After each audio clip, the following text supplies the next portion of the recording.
जय हिंद दोस्तों, आपके अपने यूट्यूब चैनल अलीगढ़ 81 में मैं विजेंद्र कुमार एक बार फिर से आपका स्वागत करता हूं। मैं आपको मॉडर्न हिस्ट्री आधुनिक भारत की श्रृंखला को पढ़ा रहा हूं। इस आधुनिक भारत की श्रृंखला में हम पहले पढ़ रहे हैं महात्मा गांधी से लेकर भारत की आज़ादी तक भारतीय इतिहास के सभी महत्वपूर्ण टॉपिक्स। इन्हीं टॉपिक्स में जो आपका आज महत्वपूर्ण टॉपिक है वो है प्रथम गोलमेज सम्मेलन 1930, फर्स्ट राउंड टेबल कॉन्फ्रेंस 1930। ये बहुत इंपॉर्टेंट टॉपिक है, इससे रिलेटेड क्वेश्चन आपके एग्जाम में बार बार पूछे जाते हैं। तो देर ना करते हुए क्लास को स्टार्ट करते हैं। आज ये आपकी मॉडर्न हिस्ट्री पर 26वीं क्लास है। मैं उम्मीद करता हूं कि आपने पूरी सीरीज को फॉलो किया होगा। तो चलिए क्लास को स्टार्ट करते हैं। चलिए, तो ये गोलमेज सम्मेलन क्या थी? तो ये गोलमेज सम्मेलन की जो डिमांड थी ये कहां से उठी? क्या इसको कांग्रेस ने आयोजित किया था? क्या उस समय मुस्लिम लीग ने इसको आयोजित किया? क्या भारत की अन्य किसी राजनीतिक पार्टी ने स्टार्ट किया था इसको? ये कहां से आए? गोलमेज सम्मेलन आए कहां से? गोलमेज सम्मेलन इनके आयोजन करने का प्रस्ताव साइमन कमीशन की रिपोर्ट में दिया गया था। साइमन कमीशन, सर ये साइमन कमीशन क्या था? मैं आपको पूरी वीडियो प्रोवाइड करा चुका हूं इस पर। साइमन कमीशन क्यों गठित किया गया था और क्यों भारत में आया था, इसका क्या परिणाम हुआ था। तो 1928 में साइमन कमीशन भारत में आया। 27 मई 1930 को साइमन कमीशन ने अपनी अंतिम रिपोर्ट पेश की। उस अंतिम रिपोर्ट में भारत के लिए द्वैध शासन अधिनियम या मांटेग्यू चेम्सफोर्ड सुधार अधिनियम से संबंधित क्या थे बिंदु थे, उसके बढ़ावा, उसको अधिनियम को बढ़ाने के लिए घटाने के लिए जो बिंदु थे मैंने आपको उसमें पढ़ाए थे। मैं उम्मीद करता हूं कि आपने वो वीडियो ध्यानपूर्वक देखी होगी। तब बेटा क्या हुआ था, उन्हीं बिंदुओं में एक मुख्य बिंदु यह भी था कि भारत की जनता के लिए अंग्रेजी सरकार गोलमेज सम्मेलनों का क्या करेगी बेटा, आयोजन करेगी। तो ये गोलमेज सम्मेलन क्या थे, यानी कि इस गोलमेज सम्मेलन का आयोजन करने का प्रस्ताव कहां से रखा गया था बेटा? ये साइमन कमीशन की रिपोर्ट में पेश किया गया था। साइमन कमीशन ने अपनी रिपोर्ट में इसको दिया था। साइमन कमीशन ने अपनी रिपोर्ट में यह स्वीकार किया था कि हम कांग्रेस और अन्य राजनीतिक दलों को, भारत की अन्य राजनीतिक दलों को एक साथ बैठाकर एक गोल मेज पर क्या करेंगे बेटा, बात करेंगे, या एक ऐसा सम्मेलन का आयोजन करेंगे जिसमें सभी भारत की राजनीतिक दलों को बैठाएंगे और उनसे उनकी बातों को जानेंगे कि वो भारत के लिए क्या चाहते हैं। तो यह था गोलमेज सम्मेलन। गोलमेज होने का अर्थ यह था कि किसी को भी अध्यक्ष नहीं बनाया जाएगा, सभी को बराबर स्तर पर रखा जाएगा और सभी को अपनी बात करने का पूर्ण अधिकार होगा। यानी कहने का मतलब यह था कि एक गोलमेज सम्मेलन, गोलमेज इसे इसलिए बोला गया कि उस राउंड टेबल पर, यानी उस जो सम्मेलन आयोजित किया जाएगा उसमें किसी भी व्यक्ति को विशेष दर्जा प्रदान नहीं किया जाएगा, यानी सभी को बराबर रखा जाएगा। चाहे वो भारत का कोई भी कांग्रेस हो, कांग्रेस राजनीतिक पार्टी हो, मुस्लिम लीग हो, या हिंदू महासभा हो, यानी दलितों के लिए जो दलित पार्टी थी उनकी, या कोई भी क्षेत्रीय पार्टी थी, छोटी बड़ी, उन सभी को एक समान स्तर पर रखा जाएगा। वहां पर किसी को भी अध्यक्ष नहीं बनाया जाएगा। तो यह था गोलमेज सम्मेलन का अर्थ। समझ में आ गया होगा। चलिए स्टार्ट करते हैं। प्रथम गोलमेज सम्मेलन, ये प्रथम गोलमेज सम्मेलन का आयोजन कब से कब तक हुआ, इसका प्रश्न आता है।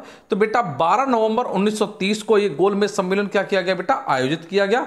इसकी स्टार्टिंग हुई और इसकी एंडिंग कब हुई, जो अंत समाप्ति कब हुई, 19 जनवरी 1931।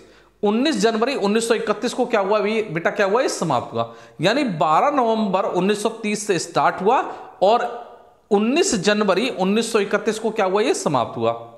तो इसका आयोजन कहां किया गया? ये लंदन के सेंट जेम्स पैलेस में आयोजित किया गया। सेंट जेम्स पैलेस में आयोजित किया गया। उस प्रथम दिन का मुख्य अतिथि जो बनाया गया था, यानी प्रथम गोलमेज सम्मेलन का जो मुख्य अतिथि था वो कौन थे? तो ब्रिटेन के जो सम्राट थे जॉन पंचम, वो थे। यानी जॉन पंचम को क्या बनाया गया था बेटा, ब्रिटेन में जो आयोजित किया गया था प्रथम गोलमेज सम्मेलन, उसका क्या बने थे, ये मुख्य अतिथि के रूप में बने थे। उद्घाटन जिस दिन हुआ था प्रथम गोलमेज सम्मेलन का, उस दिन पहले दिन के मुख्य अतिथि के रूप में किसको चुना गया था? ब्रिटेन के सम्राट को चुना गया था, जो जॉन पंचम थे। नाम जॉर्ज पंचम है, तो इसे जॉर्ज पंचम कर लीजिएगा, जॉर्ज पंचम। जिस समय प्रथम गोलमेज सम्मेलन का आयोजन हुआ उस समय ब्रिटेन के प्रधानमंत्री कौन थे? तो उनका नाम थे रैमजे मैकडोनाल्ड। रैमजे मैकडोनाल्ड कौन थे उस समय? ब्रिटेन के प्रधानमंत्री थे। नेक्स्ट आइए, उस समय भारत का वायसराय कौन था? तो लॉर्ड इरविन उस समय भारत का क्या था बेटा? वायसराय था। आपसे क्वेश्चन आएगा कि प्रथम गोलमेज सम्मेलन के दौरान ब्रिटेन का प्रधानमंत्री कौन था? रैमजे मैकडोनाल्ड थे। क्वेश्चन आएगा कि प्रथम गोलमेज सम्मेलन के दौरान भारत का वायसराय कौन था? तो वायसराय कौन था? लॉर्ड इरविन था। नेक्स्ट आ जाएगी, इस प्रथम गोलमेज सम्मेलन में कुल 89 प्रतिनिधियों ने क्या लिया था बेटा? भाग लिया था। आप इज मोस्ट इंपॉर्टेंट क्वेश्चन, काफी बार आपसे पूछा चुका है कि प्रथम गोलमेज सम्मेलन में कितने प्रतिनिधियों ने भाग लिया था? तो 89 प्रतिनिधियों ने क्या लिया था बेटा? भाग लिया था। इस प्रथम गोलमेज सम्मेलन से कांग्रेस ने क्या किया था? बहिष्कार किया था। कांग्रेस ने क्या किया था? बहिष्कार। तो कांग्रेस ने सर क्यों बहिष्कार किया था? कोई कारण तो रहा होगा। देखो, कांग्रेस ने बहिष्कार क्यों किया था? जिस समय प्रथम गोलमेज सम्मेलन का आयोजन हो रहा है, ये कब हो रहा है? 1930 में, 12 नवंबर 1930। तब यह समय कौन सा था? उस समय भारत में सविनय अवज्ञा आंदोलन चल रहा था। यह गांधी जी के द्वारा शुरू किया गया था। तो बेटा, जब सविनय अवज्ञा आंदोलन भारत में चल रहा है, जिसके माध्यम से अंग्रेजी सरकार का क्या किया जा रहा है? विरोध किया जा रहा है, तो कांग्रेस किस तरीके से, किस हक से क्या करेगी बेटा? उसमें भाग लेगी प्रथम गोलमेज सम्मेलन में। तो कांग्रेस ने प्रथम गोलमेज सम्मेलन से क्या किया था बेटा? बहिष्कार किया था। क्यों किया था? क्योंकि उस समय गांधी जी के द्वारा क्या चलाया जा रहा था? सविनय अवज्ञा आंदोलन चलाया जा रहा था। तो सविनय अवज्ञा आंदोलन पर मैंने आपको 2 वीडियो प्रोवाइड कराई, जिसमें मैंने दांडी मार्च यात्रा कराया आपको, मैंने जिया तरंग आंदोलन कराया, मैंने आपको धर्षणा कांड कराया मैंने आपको, और मैंने लाल कुर्ती आंदोलन भी, मैंने लाल कुर्ती संगठन भी मैंने आपको बेटा पढ़ाया। मैं आपसे रिक्वेस्ट करता हूं कि प्लीज जाकर उन वीडियो को जरूर देख लीजिए। तो उस समय जिस समय क्या हो रहा था? इंग्लैंड में ये प्रथम गोलमेज सम्मेलन कहां आयोजित किया गया था? इंग्लैंड में।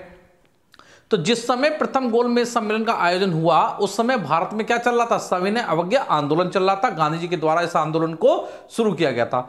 तो भैया, कांग्रेस ने क्या किया था? प्रथम गोलमेज सम्मेलन से क्या कर दिया? बहिष्कार कर दिया। तो नेक्स्ट आइए, जो 89 प्रतिनिधि थे, जो 89 प्रतिनिधियों ने क्या लिया था? प्रथम गोलमेज सम्मेलन में भाग लिया था। इसमें क्या थे बेटा? 16 सदस्य देशी रियासत के थे। मैंने क्या पूछा? कितना भी डीप आपसे क्वेश्चन पूछेगा, आप आंसर लगा के आओगे अगर आप पूरी वीडियो ध्यानपूर्वक देखते हो और अपने प्रॉपर नोट्स बना रहे हो।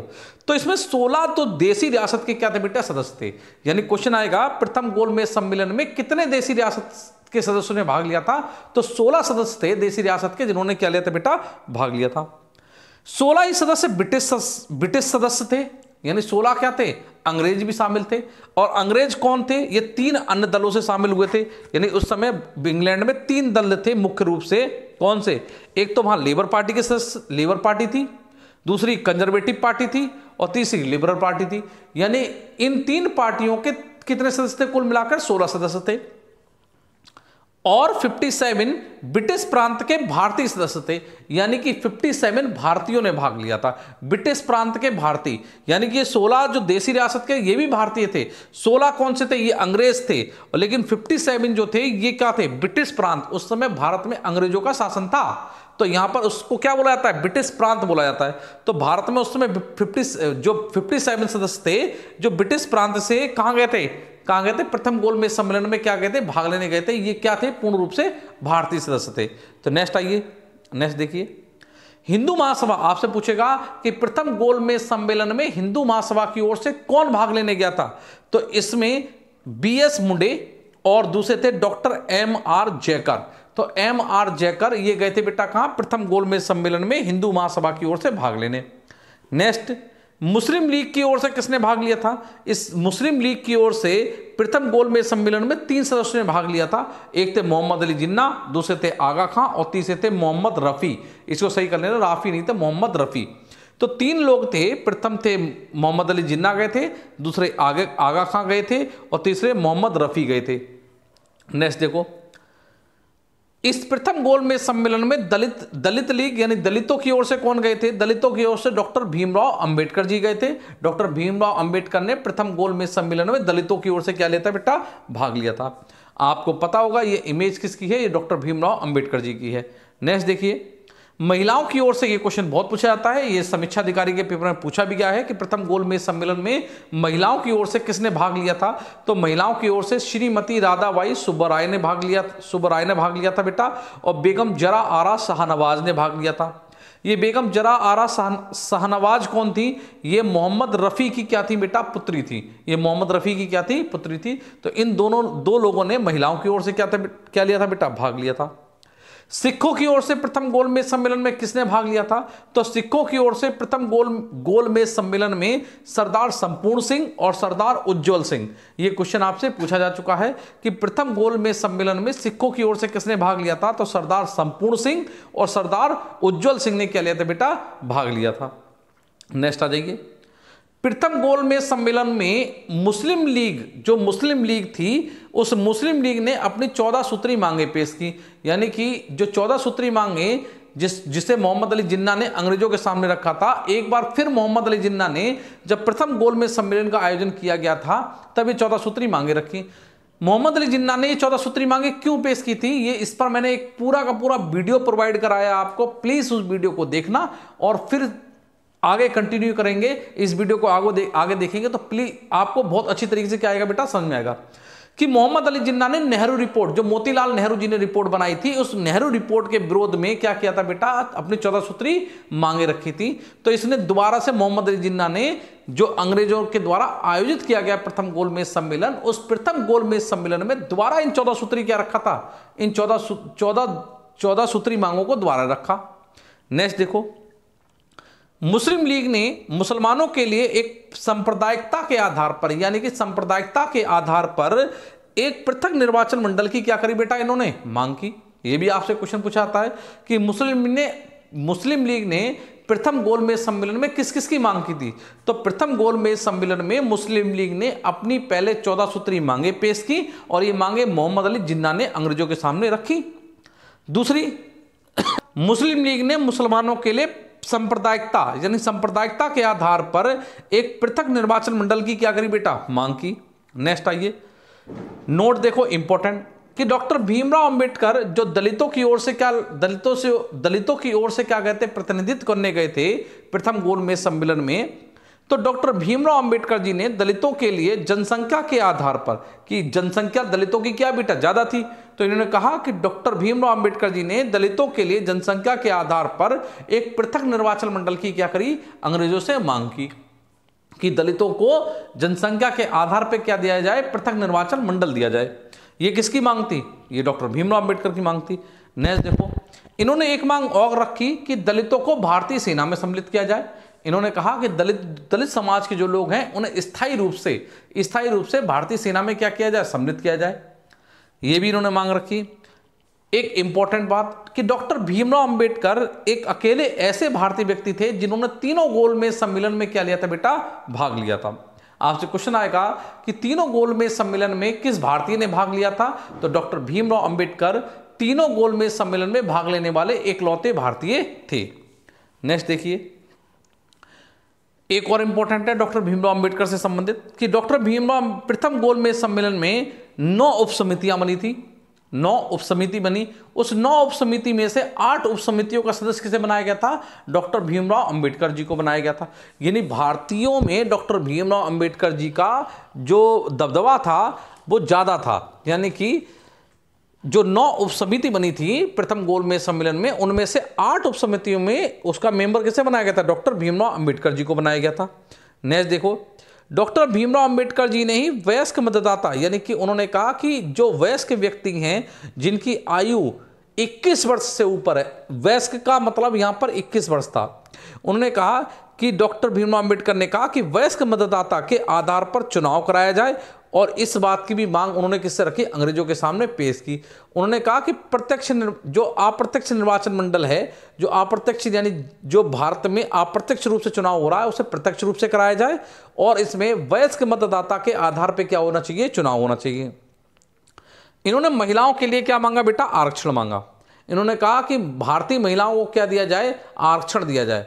तो इन्होंने आरक्षण की मांग करी किससे? महिलाओं के लिए। नोट और इंपॉर्टेंट, ये प्रथम गोलमेज सम्मेलन बेटा क्या हो गया? फेल हो गया। सर प्रथम गोलमेज सम्मेलन फेल हो गया, क्यों हो गया? तो देखो उसका कारण जानना। कारण यह था कि प्रथम गोलमेज सम्मेलन में भारतीयों में एकता का अभाव दिखाई दिया। भारतीयों में एकता का अभाव दिखाई दिया। जो भी प्रतिनिधि भाग लेने गए थे प्रथम गोलमेज सम्मेलन में, चाहे वो मुस्लिम लीग के हों, चाहे बेटा कांग्रेस मुस्लिम लीग के हों, चाहे वो मुस्लिम लीग के हों, चाहे वो दलित समाज के हों, चाहे हिंदू महासमाज के हों, चाहे सिख को हों, चाहे भारतीय महिलाओं की ओर से हो, यानी जो भी प्रतिनिधित्व भारत की ओर से प्रथम गोलमेज सम्मेलन में भाग लेने गया था, वो केवल और केवल अपने समुदाय की बात कर रहा था। यानी कि कहने का मतलब ये है कि वो सांप्रदायिकता के आधार पर, चाहे वो जाति के आधार पर हो, चाहे लिंग के आधार पर हो, महिलाएं अपने लिए आरक्षण की मांग कर रही थी तो वो लिंग के आधार पे था, जबकि जो दलित समाज था वो बेटा भेदभाव के आधार पर, जाति के आधार पर क्या मांग रहा था बेटा, आरक्षण मांग रहा था।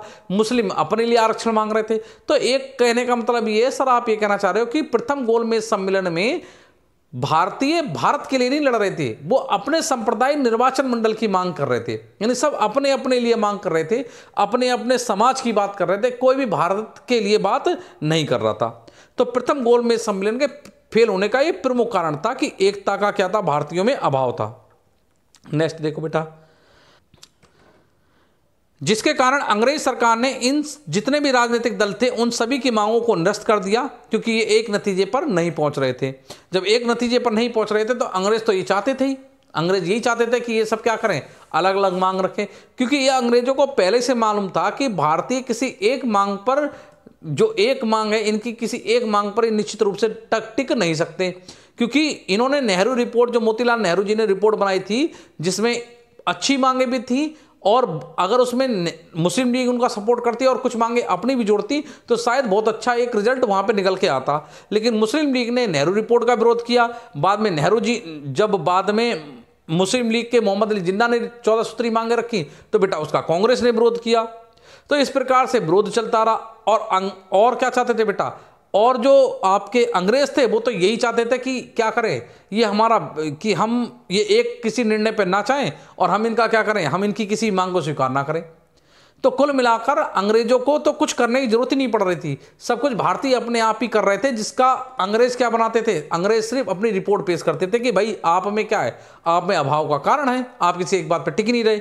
तो कुल मिलाकर ये बात निकल के आई कि अंग्रेजों ने इनकी सभी मांगे, जो प्रथम गोलमेज सम्मेलन में जो जितने भी सांप्रदायिकता के आधार पर या जाति के आधार पर, लिंग के आधार पर जो मांग की जा रही थी, उन सभी को क्या कर दिया बेटा, निरस्त कर दिया। क्यों कर दिया? क्योंकि किसी एक मांग पर एक साथ नहीं टिके हुए थे।